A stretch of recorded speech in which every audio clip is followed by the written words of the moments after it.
3 years ago, on a snow-covered Christmas Eve in Chicago, Korean Mafia boss Yoon Seok-jae walked into Rising Star Cafe seeking solitude and found salvation instead. A 7-year-old girl named Nia Moore offered him something he'd never known: unconditional acceptance. Her mother, Talia, gave him something equally precious: trust, despite knowing the darkness of his world. They built a family from fractured pieces, carefully, slowly, with love as their foundation.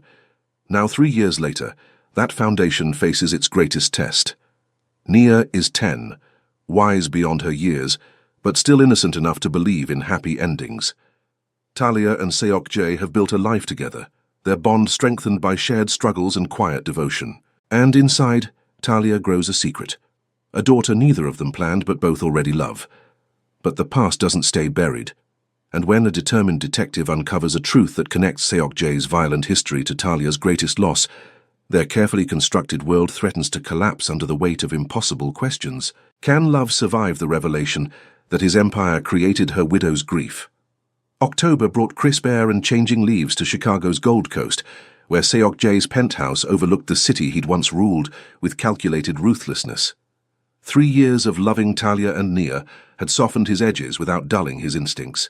He still commanded his organization, but differently now, with boundaries his father would have considered weakness and mercy that his lieutenants initially questioned until they saw the results. Talia stood at the floor-to-ceiling windows, one hand resting unconsciously on her still flat stomach. 6 weeks pregnant, confirmed yesterday, told to no one yet. Not even Seok-jae, though she'd planned to tell him tonight over the dinner he'd arranged, just the two of them, Nia sleeping over at her best friend's house. "Mama!" Nia's voice carried from her bedroom, where she was supposedly finishing homework. "Can I show you something?" Talia found her daughter sprawled across the bed, surrounded by drawings. At 10, Nia had inherited her late father's artistic talent and her mother's fierce determination. The pictures showed families, always families, parents with children, siblings holding hands, homes filled with light. "This one's my favorite," Nia said, holding up a drawing of 4 figures. 2 adults, 2 children. "That's you and Seok-jae, and that's me, and that's—" She pointed to the smallest figure, a child with ribbons in her hair. "That's my baby sister." Talia's breath caught. "Baby sister? I've been asking for one for forever." Nia's excitement was genuine, uncomplicated by the reality that babies didn't arrive on demand. Do you think God listens when you pray for the same thing every night? Or does he get tired of hearing it? "God never gets tired of listening to you, baby." Talia settled beside her daughter, emotion thick in her throat. "But sometimes his timing is different than ours." "I know. But I have this feeling." Nia pressed a hand to her chest with endearing seriousness. "Like something good is coming. Something that will make our family complete." Before Talia could respond, her phone buzzed. Seok-jae texting from his office downtown. "Dinner reservation confirmed. 8 p.m. Wear the blue dress I bought you. I have something important to discuss." A second text followed. "I love you, both of you." He always included Nia, never "I love you" singular, always plural, acknowledging that loving Talia meant loving her daughter with equal devotion. Talia smiled, typing back. "I have something important to discuss too. See you tonight." She didn't notice the shadow that had been following her for the past week, didn't see the man in the unmarked car across the street, camera trained on the penthouse windows, documenting every movement with methodical precision. Detective Marcus Wright had been investigating Yoon Seok-jae for 18 months, convinced that beneath the legitimate business acquisitions and charitable donations, the Korean Mafia boss still operated in darkness. What Marcus had discovered 3 days ago changed everything. He pulled up the file on his laptop, information that had cost him favors and sleepless nights to obtain. The workplace accident that killed Talia's husband, Derek Moore, 3.5 years ago. The official report citing equipment failure at the construction site.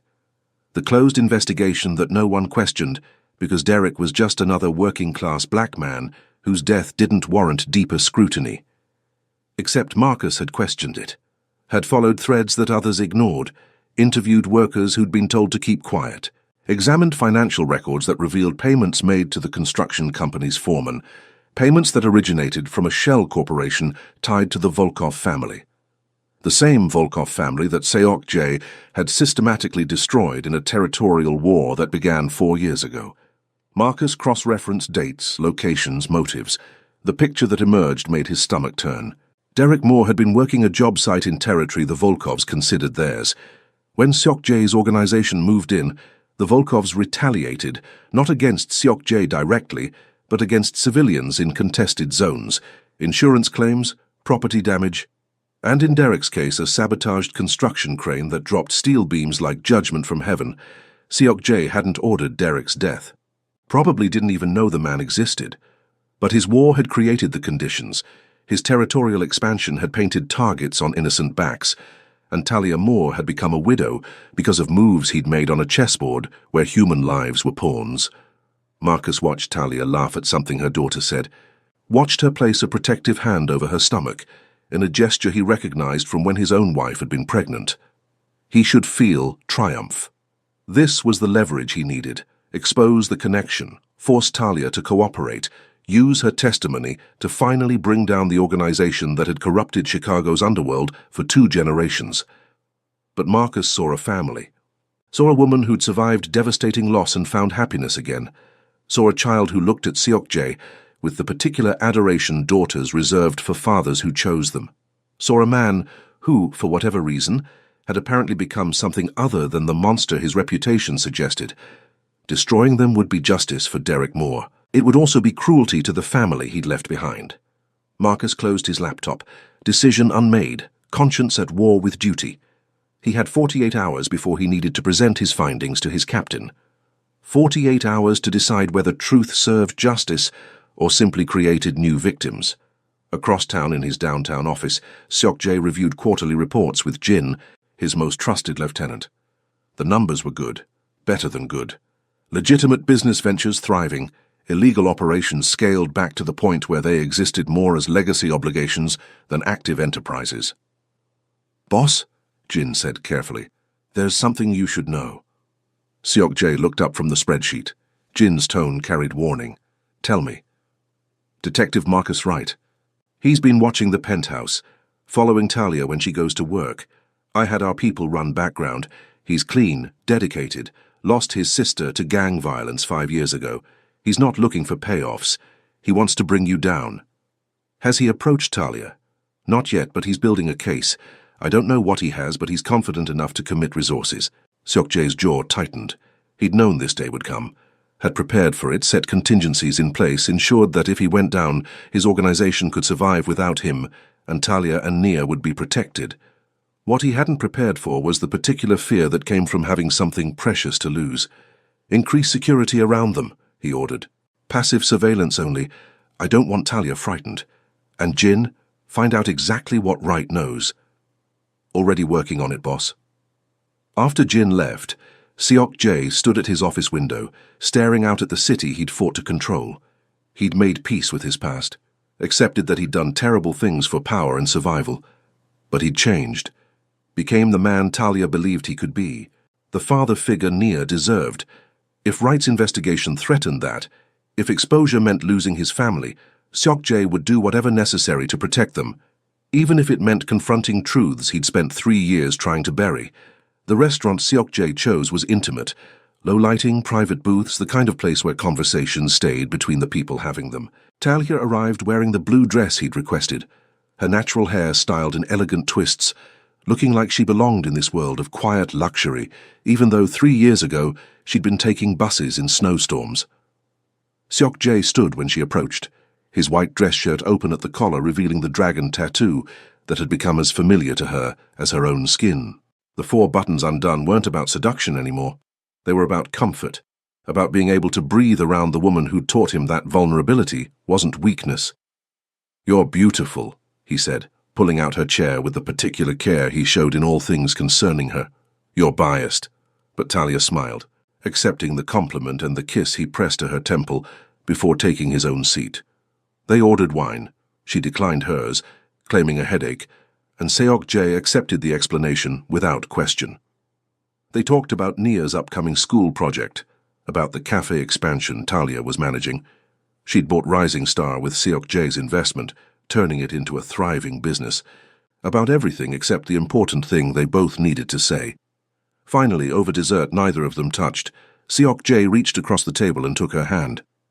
"I need to tell you something." Talia's pulse quickened. "I need to tell you something too." "Ladies first," he said with a small smile. She took a breath, gathering courage. "I'm pregnant." The words hung in the air between them. Seok Jae's expression went through several shifts, surprise, joy, fear, wonder, before settling into something Talia couldn't quite name. "How long?" His voice was rough with emotion. 6 weeks. I found out yesterday. I know we didn't plan this, and Nia's 10 now, and it's complicated, but... Talia. He squeezed her hand, stopping the nervous ramble. "I'm terrified and thrilled in equal measure. A daughter. How do you know it's a girl? Because you deserve to be surrounded by strong women who love you fiercely." His thumb traced circles on her palm. "And because Nia's been praying for a sister." Talia laughed, the sound breaking tension. "She told you?" "She tells me everything. Did you know she's decided to become an astronaut artist? She plans to paint the Earth from space." His expression softened with the particular tenderness he reserved for Nia. "She's extraordinary, like her mother." "And her father," Talia said quietly, referring to Derek as she sometimes did, acknowledging the man who'd given her Nia without diminishing what Seok Jae had become to them. The mention shifted something in Seok Jae's demeanor. His hand tightened on hers, and she saw shadows gather in his eyes, the same shadows that had been there that first Christmas Eve, before Nia had offered to share her mother with a sad stranger. "What did you need to tell me?" Talia asked, instinct warning her that whatever he was about to say would change things. Seok Jae pulled out his phone, showing her a series of photographs. The same man in various locations, outside the penthouse, near the cafe, in a car across from Nia's school. "His name is Detective Marcus Wright. He's been investigating me for over a year. My people confirmed he's building a case." Seok Jae's voice held the particular flatness he used when discussing business, his protection against feeling too much. "I don't know what he has, but he's watching you and Nia. I needed you to know." Talia stared at the photos, ice forming in her chest. "Why would he watch us?" "Because you're my weakness. Because he knows that threatening you is the fastest way to get to me." Seok Jae met her gaze steadily. "I've arranged additional security. You won't see them, but they're there. And if Wright approaches you, I need you to tell me immediately." "Seok Jae." Talia struggled with competing instincts, the need to protect her daughter, the love she felt for this man, the fear that his world would eventually consume them all. "Is he right? About you?" "About what I was, yes." No hesitation, no deflection. "About what I am now?" "I'd like to think I've changed, but the past doesn't disappear just because we want it to." They drove home in silence, both processing revelations that had transformed a romantic dinner into something heavier. Talia rested her hand on her stomach, thinking about the life growing inside her. Another daughter who would be born into this complicated world, this family built from love and shadows in equal measure. Seok Jae walked her to the penthouse door, his hand at the small of her back, protective, possessive, gentle all at once. "I won't let anything happen to you, to any of you." "I know." And she did. Trusted him with a certainty that should have frightened her but instead brought comfort. Inside, Nia was already asleep, having returned from her sleepover early. Talia checked on her, adjusting blankets and pressing a kiss to her forehead. Her daughter's face held the particular peace of someone who didn't yet understand that happiness required constant protection. Seok Jae stood in the doorway, watching mother and daughter with an expression that made Talia's chest ache. "I need to tell you something else," he said quietly. "About your husband. About Derek." The way he said it, careful, pained, like each word cost something, made Talia's blood run cold. "What about him?" "Not here. Not with Nia sleeping." He held out his hand. "Come with me." They went to his study, the room where he handled business she'd learned not to ask about. Seok Jae poured himself whiskey, drank it in one swallow, then poured another he didn't touch. "3.5 years ago," he began, "I was at war with the Volkov family. Territorial disputes, challenges to my authority, the kind of conflict that happens in my world when someone thinks you're weak enough to push." Talia felt her heart hammer against her ribs. 3.5 years ago, right when Derek had died. I didn't know your husband, didn't know he existed, but he worked construction in zones the Volkovs considered theirs, and when my organization moved in, Seok-jae's voice cracked, something she'd only heard once before.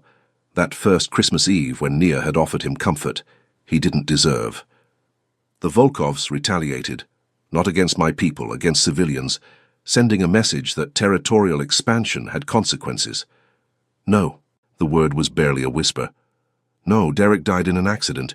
Equipment failure. They investigated enough to close the case quickly, because Derek Moore was nobody important to anyone except you and Naya, because the Volkovs paid the foreman to sabotage the crane, because my war painted targets on innocent backs, and your husband paid the price for my ambition. Talia stumbled backward, hand pressed to her mouth. The room spun, reality reorganizing itself around this new, impossible information. You're saying Derek died because of you? Not by my order, not directly, but because of choices I made, territory I claimed, power I demanded. Seok-jae stayed where he was, making no move to comfort her, as if he knew he'd forfeited that right. I didn't know until 2 days ago. Jin found the same information Detective Wright uncovered, the connection between Derek's death and my organization's war with the Volkovs. 2 days? Talia's voice rose. You've known for 2 days and you're just telling me now? I needed to confirm, needed to be certain before I destroyed everything we'd built with truth you can't unhear. His hands shook, the only outward sign of emotion he allowed. Talia, I'm so sorry. If I could go back, if I could change it. But you can't. The words tore from her throat, 3 years of carefully maintained peace shattering like glass. You can't bring him back, can't give Nia her father, can't undo the fact that I fell in love with the man whose empire killed my husband. Nia appeared in the study doorway, sleep-tousled and frightened. Mama, why are you yelling? Talia and Seok-jae both froze, caught in the horrible tableau of a family disintegrating. Nia stood in her pajamas, soft pink decorated with stars, looking between the 2 adults who'd taught her that love meant safety. Baby, go back to bed, Talia managed, her voice strangled. Are you fighting? Nia's lower lip trembled. Are you breaking up? Like Emma's parents? No, Seok-jae said immediately, then stopped because he couldn't promise that. Not anymore. Talia crossed to her daughter, kneeling to eye level. We're just talking about grown-up things. Sometimes talking gets loud, but that doesn't mean anyone's leaving, okay? Promise? Nia's eyes, so much like Derek's God. How had Seok-jae looked at this child every day, knowing what he'd cost her? Searched her mother's face for truth. I promise we'll figure it out. The most honest answer Talia could give. Now back to bed. School tomorrow. After Nia reluctantly returned to her room, Talia faced Seok-jae across the study that suddenly felt like a courtroom. I need you to leave. Talia, please. She wrapped her arms around herself, protective of the life growing inside her that was his daughter too, but felt like betrayal in this moment. I can't look at you right now and not see everything I lost. I need time. Seok-jae grabbed his coat, moved toward the door, then stopped. Detective Wright will probably approach you soon. He knows about Derek. He's going to use it to turn you against me, to get testimony that could destroy my organization. And why shouldn't I help him? Talia's voice was bitter. You said it yourself. Derek died because of you. Because what we have is real. Because Nia loves me.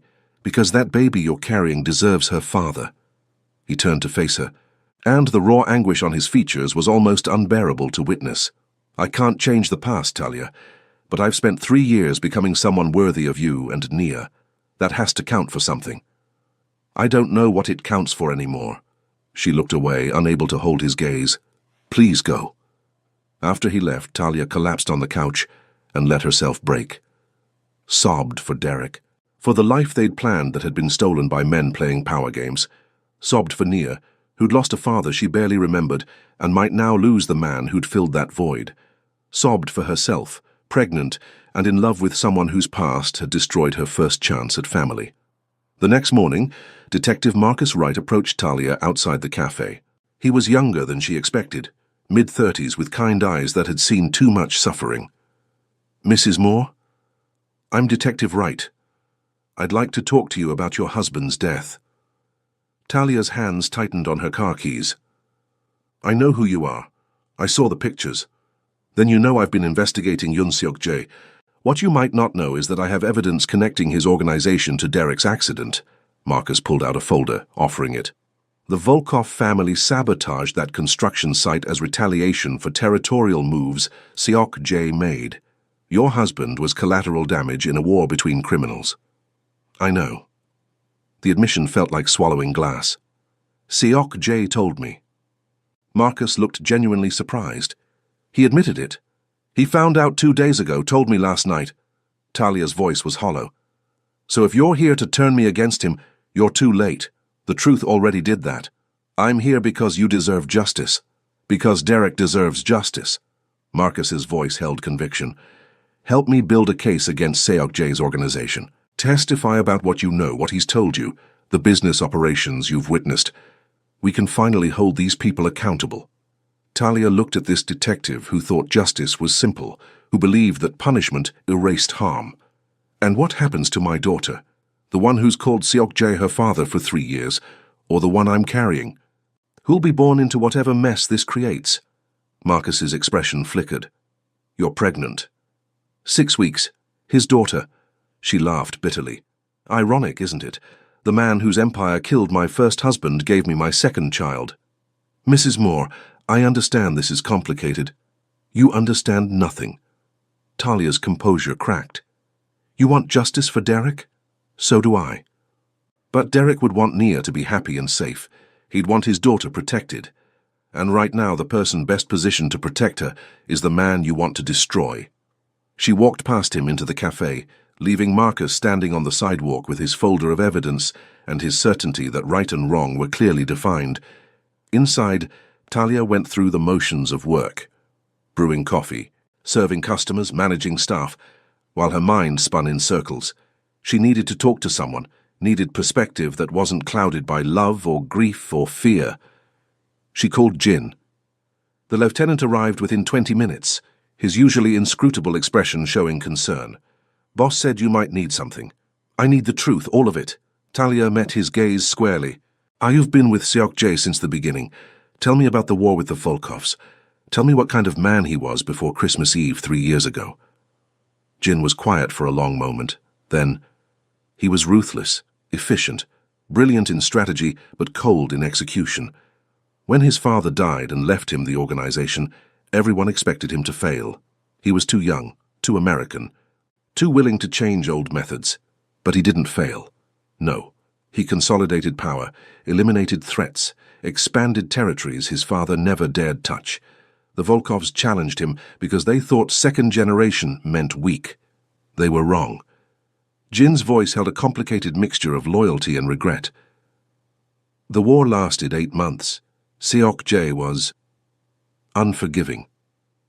Dismantled their operations piece by piece until they had nothing left, and civilians caught in the crossfire.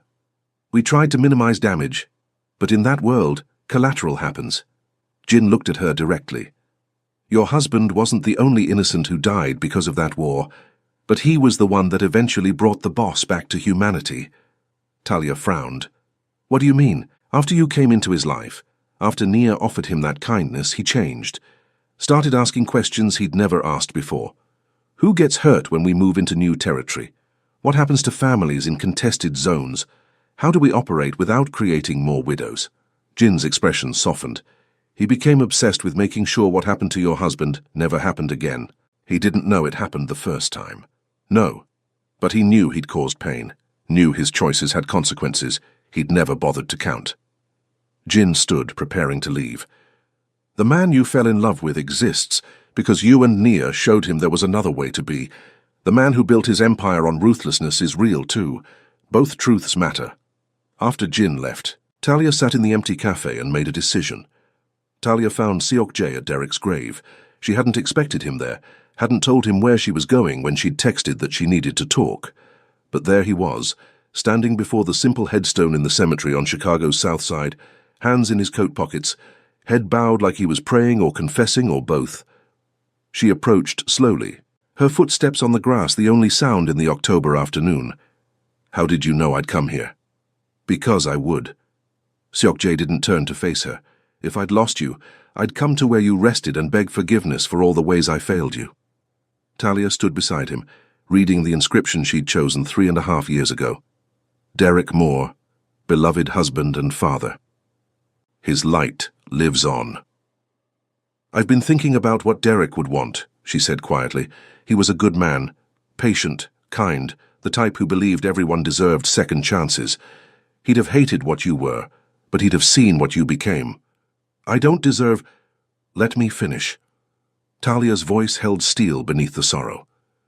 Derek died because of choices you made. That's truth, and we can't pretend otherwise. But you didn't kill him, you didn't order it, you didn't even know he existed. Does that matter? The outcome is the same. It matters because intent matters. Because the man standing here confronting his past isn't the same man who made those choices. She finally looked at him, seeing the evidence of sleepless nights etched in his features. But I need you to understand something. I'm not forgiving you because I've stopped hurting.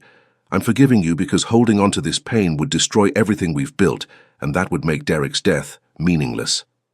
Seok-jae turned to her, his eyes shining with unshed tears. What are you saying? I'm saying— Talia took a shaking breath. I'm saying Derek gave me Nia, the greatest gift of my life, and through losing him I eventually found you, and you've given me safety, partnership, love I thought I'd never feel again. You've been a father to his daughter with such devotion that sometimes I forget you didn't raise her from birth. Talia, I'm saying that baby growing inside me deserves to know her father, that Nia deserves the family we've become, that I love you despite this. Maybe even because you're facing it honestly instead of running. She reached for his hand, lacing their fingers together. But I need you to make me a promise. Anything. Promise me that Derek's death meant something. That you'll keep becoming the man he'd have wanted protecting his daughter. That every choice you make from this moment forward will honor the life your world took from us. Seok-jae sank to his knees before Derek's grave, pulling Talia down with him. His voice broke as he spoke. Derek Moore, I swear on everything I am and everything I'm trying to become. I will protect your daughter with my life. I will love the woman you loved with everything in me. I will be worthy of the family you left behind, or I'll die trying. The words were formal, ritualistic, a vow made to a dead man who couldn't hear or accept it. But Talia heard, and she believed, and that was enough. They stayed there until the sun began to set, two people kneeling before a grave, and making promises to the past about the future. When they finally stood, Talia placed a hand over her stomach. We should tell Nia about her sister, about everything. Seok-jae's voice held fear. About Derek and the Volkovs and why I was crying at her father's grave. Not everything, not yet. She's 10. She deserves to stay innocent a little longer. Talia leaned into him, accepting the comfort of his arms around her. But she deserves to know she's going to be a big sister. She's been praying for it long enough. That evening they sat Nia down in the penthouse living room. The city lights twinkled beyond the windows, Chicago spreading out beneath them like a promise of possibility. We have something to tell you, Talia began, watching her daughter's face cycle through concern, curiosity, and hope. Are you getting married? Nia asked immediately. Because I've been thinking about it and I really think you should. I could be the flower girl and we could have cake and— Not quite yet, Seok-jae said with a small smile. Though that's a conversation for another day. This is something else. Something better. Nia's eyes were wide with anticipation. Something you've been praying for, Talia said. How would you feel about being a big sister? The squeal that erupted from Nia was loud enough to startle them both. She launched herself at Talia, hugging her fiercely before turning to Seok-jae with such joy it made his chest ache. I'm going to have a sister, really? You're not joking? When they both nodded, she started crying. Happy tears that spoke to a child's deep longing finally fulfilled. I'm going to teach her everything, and protect her always, and be the best big sister in the entire world. Seok-jae pulled them both into his arms, Talia, Nia, and the daughter growing between them, and felt the weight of Derek's memory settle alongside the promise he'd made. This family, built from grief and guilt and grace, was worth every sacrifice, but the world wasn't done testing them yet. Detective Marcus Wright presented his findings to Captain Rodriguez on a grey November morning, 3 weeks after his conversation with Talia. This is everything, Marcus said, spreading folders across the conference table. Financial records connecting Seok-jae's organization to the Volkov Territory War.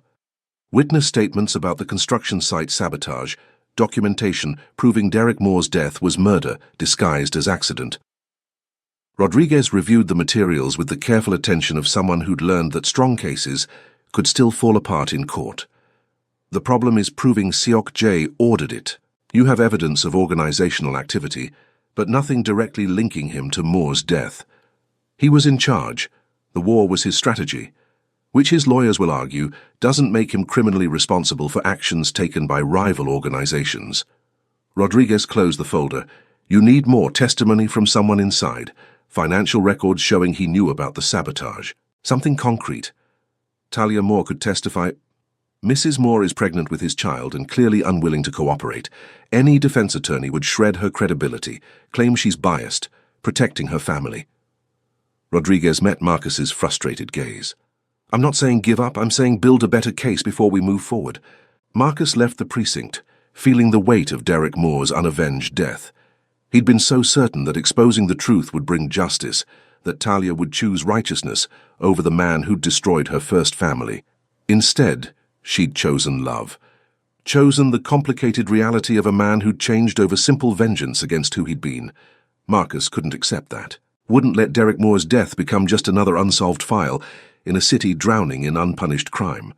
Meanwhile, Seok-jae was implementing changes that would have horrified his father. He met with lieutenants in his downtown office, Jin taking notes as the boss outlined a new direction. Effective immediately, we're divesting from anything that puts civilians at risk, Seok-jae announced. Protection rackets in residential zones, territory disputes that could escalate to violence, any operation where collateral damage is likely.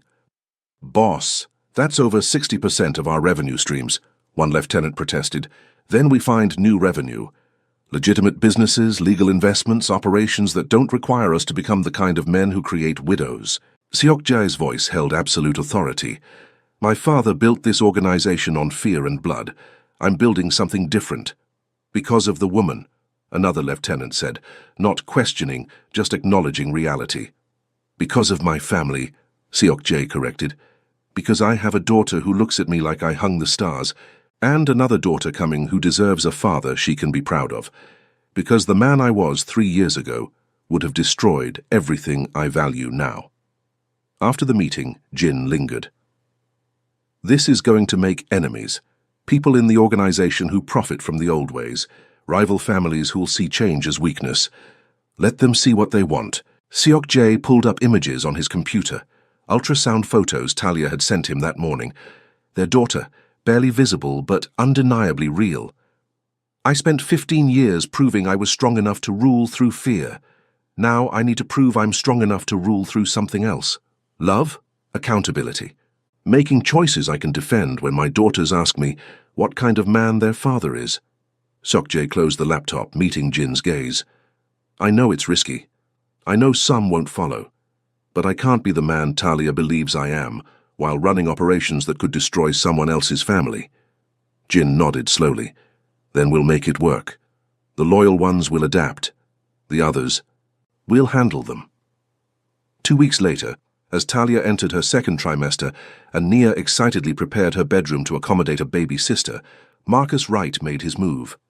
He didn't approach Talia again, recognized that avenue was closed. Instead, he approached Nia. She was leaving school, waiting for the car service that had become routine over the past 3 years. Marcus positioned himself carefully, making sure surveillance cameras would capture their conversation, ensuring everything was documented and above board. Nia Moore. He showed his badge. I'm Detective Wright. I'd like to ask you some questions about Yoon Seok-jae. Nia looked at the badge with the wariness her mother had taught her. I'm not supposed to talk to strangers, especially not about my family. Seok-jae isn't your family. He's your mother's boyfriend. Marcus kept his voice gentle, non-threatening. Did you know he runs a criminal organization? That he's hurt a lot of people? He helps people. Nia's voice held absolute certainty. He helped us when we had nothing. He loves my mama. He's going to be my baby sister's father. Nia, I knew your real father, Derek Moore. He was a good man who died in an accident that wasn't really an accident. Marcus crouched to her eye level, conviction driving him forward, despite the voice in his head warning this was wrong. Seok Jae's organization was responsible for that accident. He's the reason you don't have your dad. The car pulled up before Nia could respond, but the damage was done. Marcus saw it in how her face crumpled, in the tears that started before she scrambled into the vehicle. The driver, one of Seok Jae's people, immediately recognized the situation. By the time Nia reached the penthouse, sobbing and confused, Seok Jae and Talia both knew what had happened. Talia held her daughter while fury and fear warred in her chest. "Baby, what exactly did the detective say?" Between hiccuping sobs, Nia repeated Marcus's words. Each one landed like a blow to her innocence, to their carefully protected peace, to the family they'd built from fractured pieces. Seok Jae stood frozen, watching the child he loved as his own daughter process a truth he'd hoped she'd never learn this way. When Nia finally lifted her tear-stained face to look at him, the question in her eyes nearly broke him. Did your people hurt my daddy?" The moment stretched, fragile as glass. Seok Jae could lie, could deflect, could be the man who protected himself at all costs. Instead, he knelt before her, choosing truth over comfort. "My organization was at war with people who did hurt your father. I didn't know him, didn't order it, didn't even know it happened until a few weeks ago. But yes, my choices created the situation that cost you your dad." "Why didn't you tell me?" Nia's voice was small, wounded. "Because you're 10 and some truths are too heavy for children to carry. Because I was afraid you'd hate me. Because I love you more than I've ever loved anyone except your mother and your baby sister. And the thought of losing you terrifies me." Seok Jae's voice broke. "I'm sorry, Nia. For what happened to your father. For keeping this from you. For not being able to change the past." Nia was quiet for a long moment, tears still streaming. Then, "Do you love us? Me and Mama and the baby. More than anything in this world. More than your business and your power and all that stuff? Infinitely more." She studied his face with the particular intensity of children deciding whether to trust. "Mama said Daddy would want us to be happy, that he'd want me safe and loved." A shaky breath. "Are you keeping that promise? To keep us safe and love us?" Every single day, Nia threw her arms around his neck, holding tight while she cried out her grief and confusion, and the complicated love that existed despite everything. Seok Jae held her, his own tears falling silently, while Talia watched the two people she loved most navigate impossible waters. When Nia finally pulled back, she looked between them both. "I'm still mad and confused, and I wish none of this had happened." "Me too, baby," Talia said, pulling her daughter close, "but we're still a family, right?"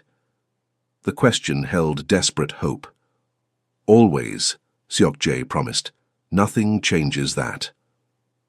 The confrontation with Detective Marcus Wright happened in Seok Jae's downtown office 2 days later. Jin had arranged the meeting, neutral ground, recorded for legal protection, witnessed by lawyers on both sides. Marcus arrived expecting intimidation, threats, the usual tactics of men like Seok Jae. Instead, he found a man who looked exhausted and determined in equal measure.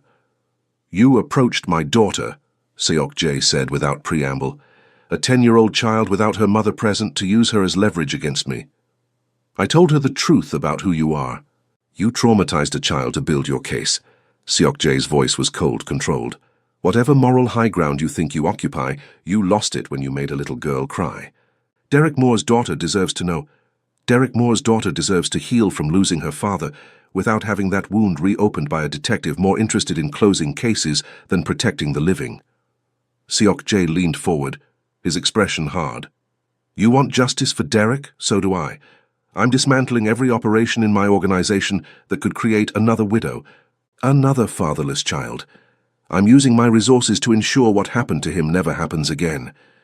That's not justice, that's damage control.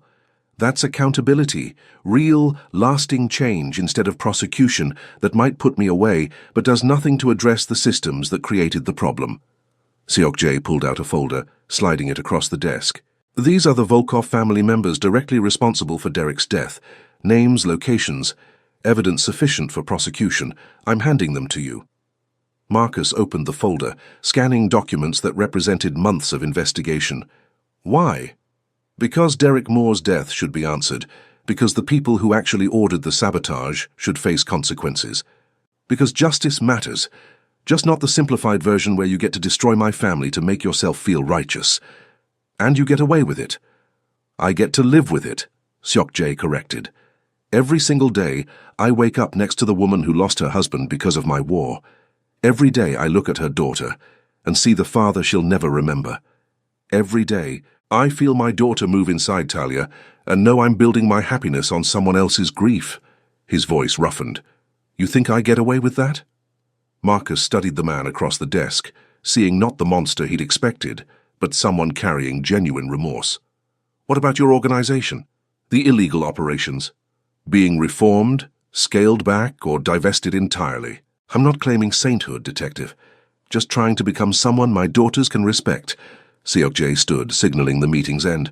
You have enough there to bring down the people who actually killed Derek Moore. That's real justice. What you do with it is your choice. After Marcus left, Jin entered. Think he'll use it? He's a good cop. He'll use it. Seok-jae looked out at Chicago spread beneath his window, and then maybe Derek Moore's death will mean something more than just the tragedy that brought me to my knees. 3 months later, on a February morning, as cold as the Christmas Eve they'd first met, Talia went into labor. Seok-jae drove her to the hospital with Nia in the back seat, his hands steady on the wheel despite his racing heart. The delivery was long, difficult, filled with moments of fear that made him understand exactly what he'd been willing to risk for power before he'd learned what truly mattered. When their daughter finally arrived, healthy, perfect, with a cry that announced her fierce entry into the world, Seok-jae held her with hands that had done terrible things and found redemption in this tiny life that trusted him completely. She needs a name, Talia said from the hospital bed, exhausted and radiant. Nia, who'd been allowed in to meet her sister, spoke up with characteristic certainty. Grace, because Mama says Grace is getting good things we don't deserve, and this family is all about Grace. Seok-jae met Talia's gaze over their daughter's head. She nodded, tears streaming, and he understood that Grace would carry the weight of everything they'd survived and everything they'd become. Grace Yunmoore, he said, using both their names because this child belonged to all of them. Perfect. Detective Marcus Wright attended the Volkov trials 3 weeks later, watching as the men directly responsible for Derek Moore's death faced federal charges for murder, conspiracy, and racketeering. The evidence Seok-jae provided had been thorough, damning, impossible to refute. As the verdicts came down, guilty, guilty, guilty, Marcus thought about justice and what it actually meant. He'd wanted to destroy Seok-jae, to punish the man whose empire had created the conditions for tragedy. Instead, he'd participated in something more nuanced, accountability that honored the victim, while acknowledging that people could change. It didn't feel like enough. But watching Derek Moore's killers led away in handcuffs, Marcus had to admit it was something. In the hospital room where Grace Yunmoore slept peacefully in her father's arms, Talia watched Seok-jae with the particular tenderness of someone who'd chosen love over vengeance and found peace in that choice. Do you ever regret it? She asked quietly. Giving up your empire, changing everything, living with the weight of what you can't undo. Seok-jae looked at Grace, then at Nia curled beside Talia on the bed, then at the woman who taught him that redemption was possible, even for men like him. Never. Not for a single second. Even knowing what it cost Derek. Especially knowing what it cost him. Seok-jae's voice held conviction. I can't bring him back.